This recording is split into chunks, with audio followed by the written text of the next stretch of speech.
Welcome to Space for Faith. I'm your host, Matt, and I'm here with my guest today, Alan. So we're really grateful for your willingness to join us on the show today. And why don't you go ahead and introduce yourself a little bit, your educational background, and then a little bit about your faith and experience in religion. You bet. Appreciate being on your show there, Matthew. I have a lot of faith and appreciate the importance of faith when we're trying to accomplish goals and objectives.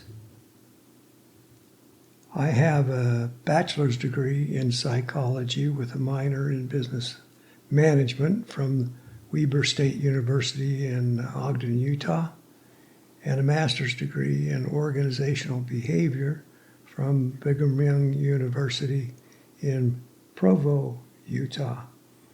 Both of those are an excellent blend together for accomplishing my work's mission, which is to help organizations improve, to enhance their production, to help guide the behaviors of the people in their organization in accomplishing the goals and objectives that have been outlined by management. Great. And then tell us a little bit about your faith. I have great faith. Interestingly enough, this will sound a little corny, but it's really not. I have faith in faith. I understand that it's very difficult to really achieve or accomplish anything without having faith. And I know that some people don't believe that faith is essential or necessary or even a realistic concept, but it's very realistic, very important, and is a great driving force in every person's life. In some cases, it's a driving force of very little, but there, and in other cases, it's a powerful driving force in their life. And in my life, it's a powerful driving force. How would you define faith if you were to describe what faith is to someone? I would define faith as a belief that one's actions will help them accomplish what they really would like to accomplish. I would define faith as a powerful force that enables people to drive forward and accomplish important goals and objectives. Okay. You're a member of the Church of Jesus Christ of Latter-day Saints. You're not a spokesman for the church, and we're not speaking for the church. But I think it's relevant for people to have the context, a little bit about your history and lay leadership in the church, so they understand how involved you have been and how much your faith has guided your life's work in addition to service in the community and service in the church. So can you just tell us a little bit about the opportunities that you've had in the Church of Jesus Christ? You bet. I've had a lot of leadership opportunities in the Church of Jesus Christ that have been very enjoyable and developmental. I've served in a number of leadership positions and capacities, partly, I think, because of my faith, and partly because I believe that the work that's important to this church is important to me as well. In what capacities? I've served as an elders quorum president. I've served as an executive secretary to 3 bishops. Served as the high priest group leader. Served in 3 stake high councils. Served as a counselor in the stake presidency. Served as a bishop served as ward mission leader, and that's probably about it. Thank you for sharing that. And so, again, for my listeners, Alan is not a spokesman for the Church of Jesus Christ of Latter-day Saints, and we're not trying, this is not an official podcast of the church. We're not trying to speak for the church in any way. But I think that his experience and lifelong service in the church will help you understand that he's well-versed in his faith and faith tradition and the doctrinal beliefs of the church that he belongs to. And I think that's relevant to help you understand as he speaks about some of the things we talk about, what might be the experience of an average, at least, or above average member of the Church of Jesus Christ of Latter-day Saints. And then also as a human being, where we appreciate Alan's perspective and insights with regard to this topic. So obviously this podcast isn't just all about faith. It's a kind of about the intersection of faith and the unusual or the anomalous. So will you share with us a little bit about what you understand about things like UFOs,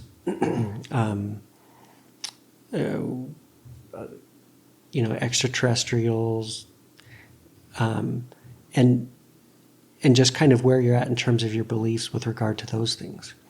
Sure. I believe that UFOs are real. I'm not sure that everybody who claims to have had an experience with a UFO has had it, but I am very confident that many people who claim to have a UFO experience have had that opportunity, if you will, to experience those things. The belief that I have is that we're not alone in the universe, that there are organisms, people, or entities that have visited our planet for various reasons. I'd like to know the reasons why they visit our planet. I wonder sometimes if it's because they're looking for another place to inhabit, or they're just curious to learn from us here on this planet. But I definitely am a believer in the validity and reality of beings who have visited this planet for whatever reasons, and their visits have been witnessed in many cases by individuals, either seeing the individuals who are in their crafts or travel mechanisms, but I think they're real. Has this belief ever conflicted with your spiritual or religious beliefs? No, actually it hasn't. And the reason for that is, as members of the Church of Jesus Christ of Latter-day Saints, we believe that each one of us who are here on earth had a prior life, that we lived in what we call a pre-existence. And we lived there as spiritual beings rather than physical beings. And our life here upon the earth is for us to inherit a physical body and to learn from various kinds of experiences. But I'm a strong believer that there are these individuals who have come or maybe even still might be here. There's evidences from a lot of individuals who've seen things that are very difficult to explain. Do you remember the first time you became aware of this topic? Do you have any? So I guess, do you remember your introduction to this topic? Would be one question, and then the other part of the question would be, have you had any personal experiences and/or any experiences from people that you really trust and respected that you feel are credible that you wanted to share with our audience? Actually, I've not had any personal experiences with either UFOs or alien individuals or alien beings. But when I first became aware was in watching a movie that was created that showed a man who came from another planet in a spaceship. And in part of the movie, he was explaining that he was there to warn us as Earthlings that we better watch ourselves, or there were going to be beings from other planets that will come and inhabit this planet, or maybe have a desire to annihilate us. And again, it was a movie, but it was very well done. But Yeah. Are you talking about The Day the Earth Stood Still? yes, It is a good movie. And if I remember correctly, that was 1952 that came out, but it might have been a little bit later than that. But anyway, please keep going. And have you known anyone that had any experiences that they shared with you? Are you aware of anyone real close to you or firsthand? Or I wouldn't be firsthand because you haven't had any experiences, but secondhand experiences that you trust? well, interestingly, yes. I live in Snowflake, Arizona, and there was an individual who lives in Snowflake who had a very real, personal, upfront experience with aliens. His name is Travis Walton. Travis Walton, yes. And he has maintained for years, and so were his friends who witnessed it, that he had been extracted from the planet into this spaceship. Some experiments were performed on him. And then later he was put back on the Earth outside of the spaceship, and has shared his experience many times in a book, in a movie, and as a speaker or a guest speaker, if you will, at a number of gatherings of individuals that are believers in UFOs and are believers in Walton's story. I believe his story. You do believe his story? Yeah. Okay. Interesting. And so then let's kind of get back to the core of this, the mission of this podcast, to talk to people about this. So, because I do believe that, as time goes on, the government will release more information that will confirm what some people have said for years about unidentified anomalous phenomenon, that there are non-human intelligence visiting the planet, and we don't know where they're from. We don't really, you mentioned earlier wanting to know what their agenda is, and we don't know, so far as I'm aware. So let's talk about that in context of faith, and then also your experiences as a leader and also with your educational background. How do you feel like organizations, let's say the government came out and said, yes, non-human intelligences are visiting the planet. We don't have any control over them. Sorry, we wish we could protect you, but you know what I mean? They can do whatever they want. Right. How do you feel like people will truly respond to that, the average person? And then how do you think the organization should respond, both religious, churches, and businesses? Do business leaders have any responsibilities for preparing for this type of disclosure? Well, yeah, that's an interesting question, kind of a controversial question in a way. But as you know, we've actually had a breakthrough in terms of the government recognizing that there's something going on out there. Yeah. Mm-hmm. The UFO experience that some people had is real. Mm-hmm. The government has wanted to deny it for years and years because they're concerned about the reaction of the people if people knew that there were aliens visiting this planet. I think a lot of people don't want to believe because of fear of what that would mean. Yeah. Now, sorry to interrupt you, but when you say that the government's sort of already changed their tune, to what are you referencing? What are you referring to? I'm referring to recent announcements by the government that there are indeed some very credible experiences that people have had. Mm-hmm. And in addition to these announcements, there has been, a government organization formed Mm-hmm. Yep. to study this. Yep.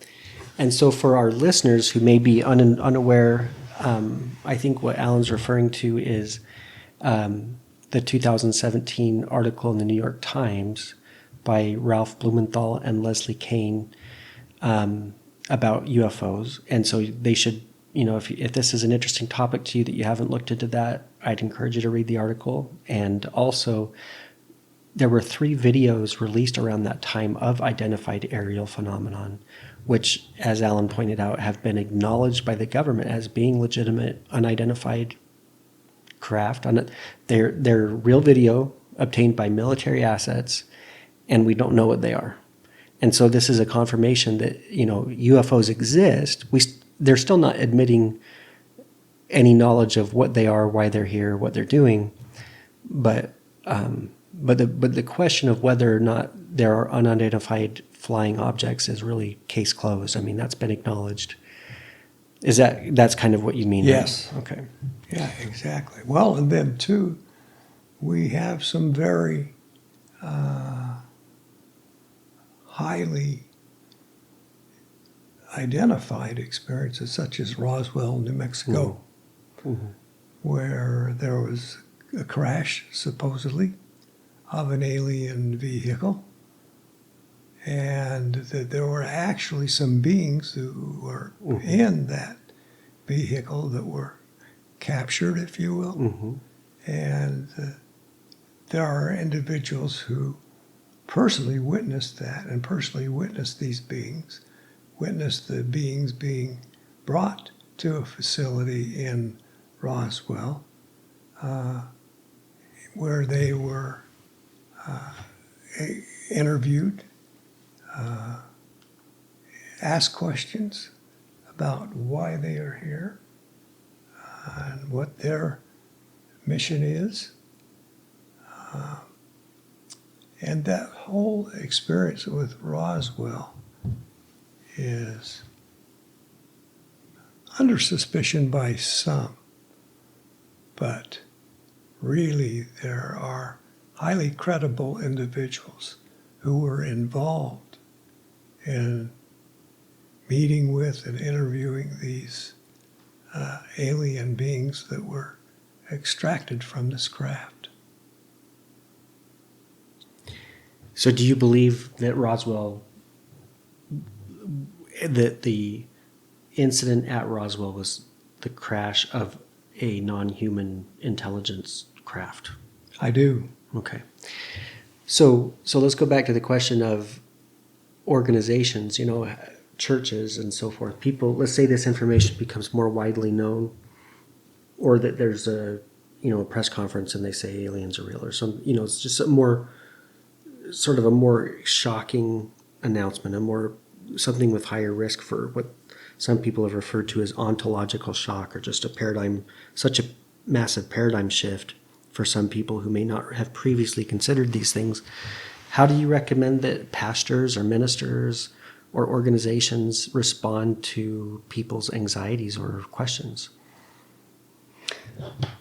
I think that it's important that they remain open to listening and hearing what people's experiences are. I don't think the pastor needs to confirm or deny the person's experience, but they should listen, Mm-hmm.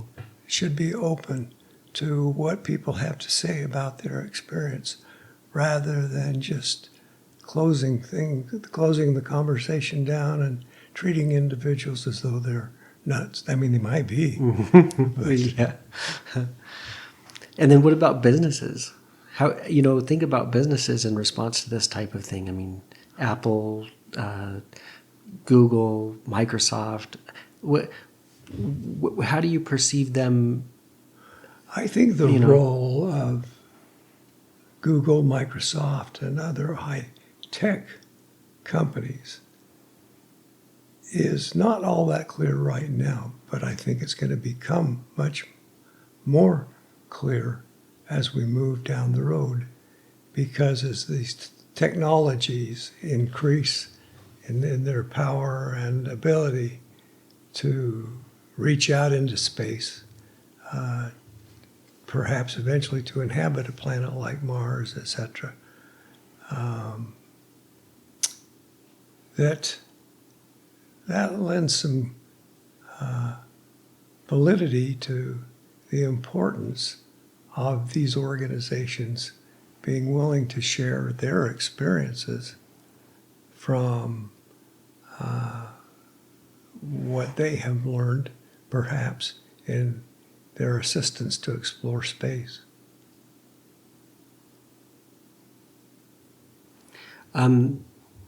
Let's go back to thinking about how churches would respond. And let's say that, let's just imagine there's this, there's been a big press conference one week. It's the following Saturday or Sunday. So organizations and churches are meeting, and there's a lot of talk about this topic. And they have a group meeting, and some people think they're from the devil, and some people think they're from God. And there's controversy and strife and fear. What leadership styles or communication techniques can you think of that people can use to help maintain cohesion and unity in those types of situations? Well, I think that the style needs to be an open one, meaning that the leaders are willing to listen, that the leaders are willing to give honest consideration to the stories or the things that happen. I don't know that, as so far as I've heard, there's really been no interaction on the part of the business in some form or another, where the leader of the business has had to provide guidance, direction, etc. But that would be what I think would be necessary, is the leader of the business, given the fact that there's been an experience that affects their people, their employees, to provide the best guidance and direction that they can to help people deal with these experiences that can be rather unsettling. Yeah. Part of me wonders if businesses would consider letting people take a mental health day if they were having trouble dealing with the emotions, or you know what I mean, or Yes. how would you respond to employee? I'm just thinking out loud, but it's like, think about employees that might feel like, what's the point of what we're doing? People that work for SpaceX even, they might be like, well, if someone has that kind of technology, what are we doing messing around with rockets? You know what I mean? And, Yeah. It'd be an interesting thing. It'd raise a lot of questions. Yeah, it would raise a lot of questions. Going back to your question in regard to churches and church leaders, I don't know about all, but I know for a fact that there are some churches where the leaders at the highest levels have acknowledged that we're not alone in the universe. My assumption about that is what they're really saying is there's alien life out there. Mm. And now how they've reached that conclusion or why they're fairly certain about that, I don't know. I don't know if they've had an experience or they're just basing it on their faith. Yeah, and that's an interesting point. And you've talked about that in the past with like leaders of the Church of Jesus Christ of Latter-day Saints who have said, we're not alone in the universe, and then doctrinally, there are scriptures that the Church of Jesus Christ of Latter-day Saints uses that talk about worlds without number, God created, and the inhabitants thereof are begotten sons of daughters unto God. And then as I've explored the topic of unidentified anomalous phenomenon, I've read things, insinuating that the Vatican knows more than they've let on. And actually recently have been reading a book, and I've listened to some podcasts by an author, and I'm just pulling it up real quick to so I get this name correct. But for instance, I'm reading American Cosmic by Dr. Pasolka, and she's a religious scholar of religion who's investigated this topic too. And she's actually done some, very interesting to listen to a podcast by her because she's done some research at the Vatican archives. And she's read about experiences. For instance, she mentioned specifically Joan of Arc, and there's sort of this stylized Hollywood type rendition of Joan of Arc's experiences. But she said that when she actually read Joan of Arc's experiences, it was really interesting because the way that she talked about things, when Joan of Arc was first received a communication, she didn't evidently believe it at first, and eventually came to believe it. And evidently talked about the information she received as being almost like a download of knowledge, but just I got the impression that Dr. Pasolka was saying that, when you read these firsthand experiences or even contemporary accounts from people who were there at the time, that these experiences were more bizarre than we typically portray them. You know what I mean? Mm-hmm. And I think that's to kind of preserve people's perception of reality, you don't want to rock the boat too much, or whatever. I don't know, for whatever reason we do this type of whitewashing, you know what I mean? Maybe sometimes the experiences are so complicated that it's hard to even, you just cut to the basics because it's hard to even explain, but anyway, so to go back to what you're saying, I agree with you that there are probably church leaders of various organizations who either have had experiences themselves or for one reason or another have come to believe in these things. And I think there's good evidence to suggest that, some people's encounters over the years that we perceive as being spiritual, and probably are spiritual on one level, could also be interpreted as an anomalous. Yes. Well, tying into your last few comments, I believe that one of the reasons that individuals have difficulty believing the experiences that people have is the absence of proof. Mm-hmm. And they want absolutely physical proof. Mm-hmm. Like they want a body, or they want a spacecraft, Mm-hmm. or they want a video that someone has taken. And interestingly enough, it's not like we haven't had some of those things. Roswell, for example, and other opportunities that are out there that exist. The proof, to some extent, although I guess not absolute, but to some extent the proof is there. Mm-hmm. Mm-hmm. I agree with you.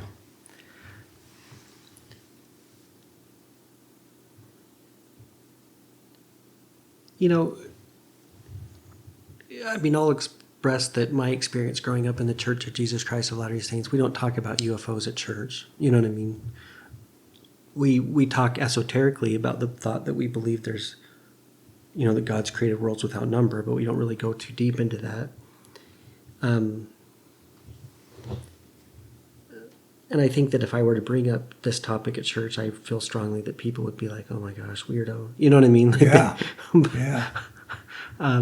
Yeah.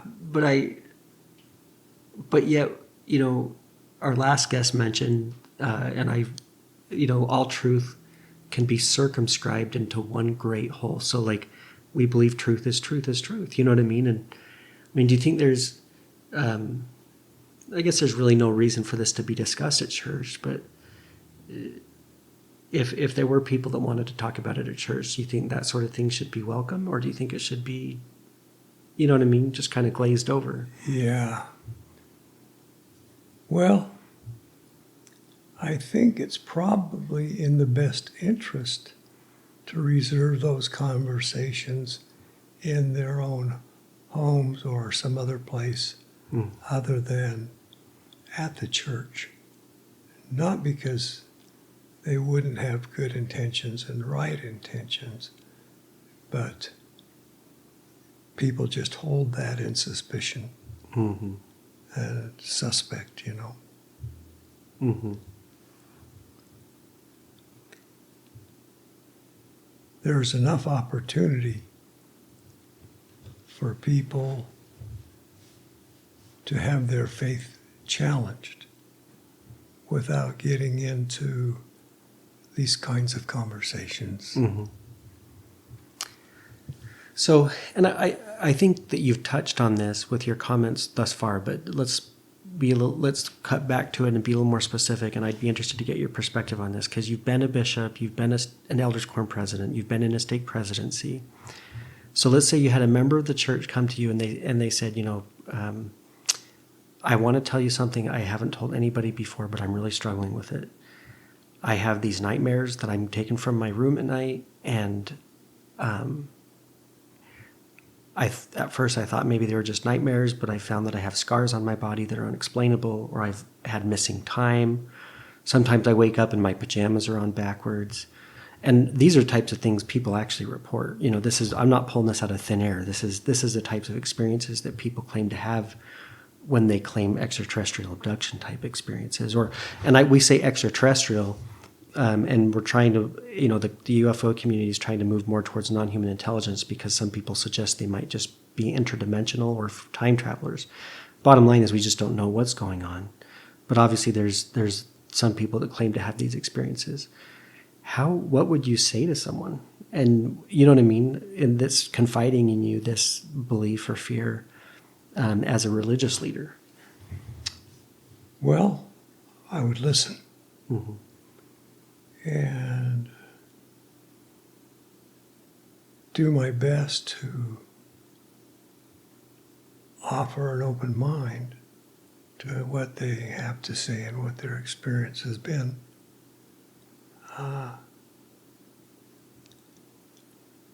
In conjunction with that, I really would be careful to neither confirm nor deny their experience. Mm-hmm.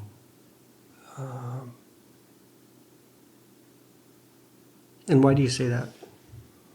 Well, because it goes back to the comment we made just a few minutes ago about one of the things that makes these experiences less credible is no absolute proof. Mm-hmm. Just the person's point of view, mm-hmm. or the person sharing what they really believe happened, and it may have. But on the other hand, they may be sharing something they imagined. Mm-hmm. And so I would listen, be open, and do my best to make them feel like I've heard them. Mm-hmm. Do you feel like they should be referred to a professional therapist or physician? That would be a very difficult thing to recommend. You have to be really careful about that. Now, I'm not saying it would never occur. It could. If the individual, for example, requested that we try to help provide them the opportunity for professional guidance or direction, certainly I would help them.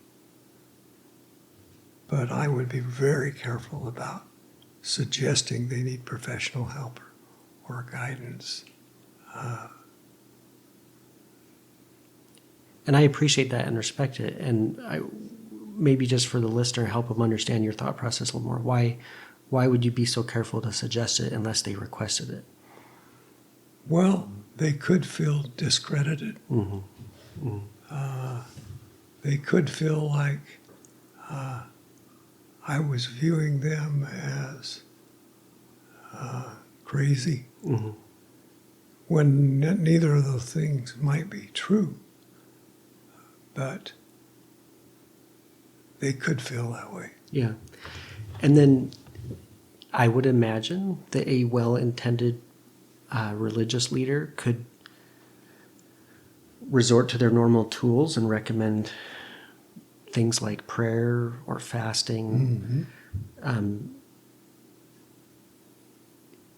And potentially there you could see where someone would even be tempted to say, well, maybe if you pray that this will stop, it will stop, or something to that effect. Mm-hmm. What are your thoughts about those types of routes? You know what I mean? I mean, would you recommend that? Because honestly, I would think you would avoid that, because what if it doesn't stop even if they pray for it? You know what I mean? Yeah. But what are your thoughts? Well, prayer is always an option for people. But once again, my concern would be if I recommend that they pray about it and they get no answer, or they get a very strong answer, then it opens up some doors for challenges. It's hard for me to explain, but Do you think people should be afraid of this? no. Why? Because so far,